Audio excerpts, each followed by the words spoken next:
Hello everyone. हाँ जी पापा, all set. तैयारी हो गई सब?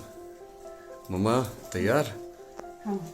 आज कुछ अच्छा 4 महीने बाद चलो मॉम डैड घर जा रहे हैं और हम तीनों ही बहुत शांत हैं। सुबह से बहुत ज़्यादा बातें नहीं कर रहे एक दूसरे से, क्योंकि कहीं ना कहीं ये 4 महीने जो हमने दिन रात साथ बिताए हैं, उसके बाद अचानक इस तरह से अलग होना काफ़ी मुश्किल है हम तीनों के लिए ही।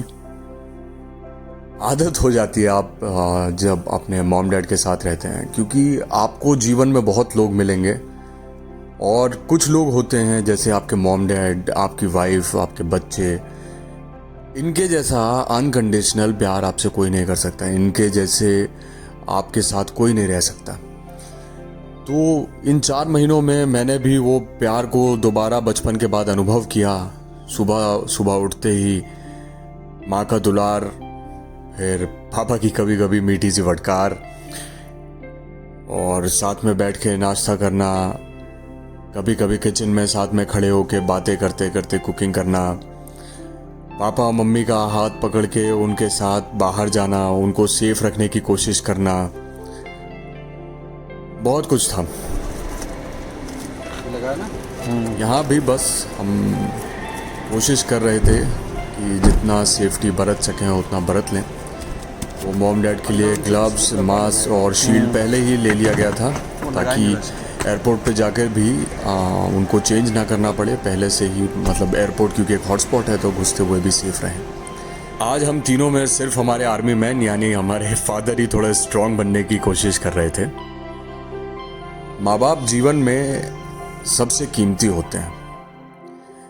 देखिए मेरी माँ को, मैं कुछ 20-25 मिनट वहाँ था, उसके बाद क्योंकि गाड़ियाँ अलाउड नहीं होती हैं एयरपोर्ट पे ऐसे रोक के खड़ा होना, तो मुझे जाना पड़ा। लेकिन जब तक मैं वहाँ था तब तक मेरी माँ बार बार पलट के मेरी तरफ देख रही थी।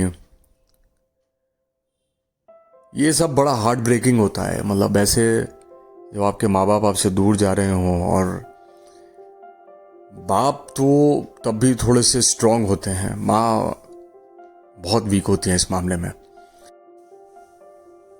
और जैसा कि सुबह कुछ हम 4 बजे निकले थे और तब से ही कुछ मैं उदास था।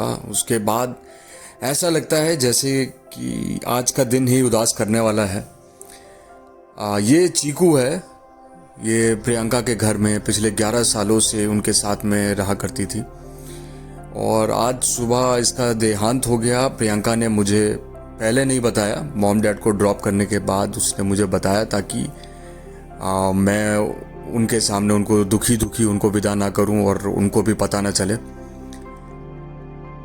चीकू हेल्दी थी 11 साल, लेकिन अभी अचानक से उसको कुछ बीमारी हुई और वो चल बसी।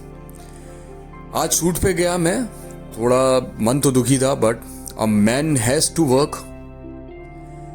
पहुंचा मैं, मुझे ऐसा लगा कि एक छोटी सी प्यारी सी श्रद्धांजलि मैं चीकू को दे देता हूं।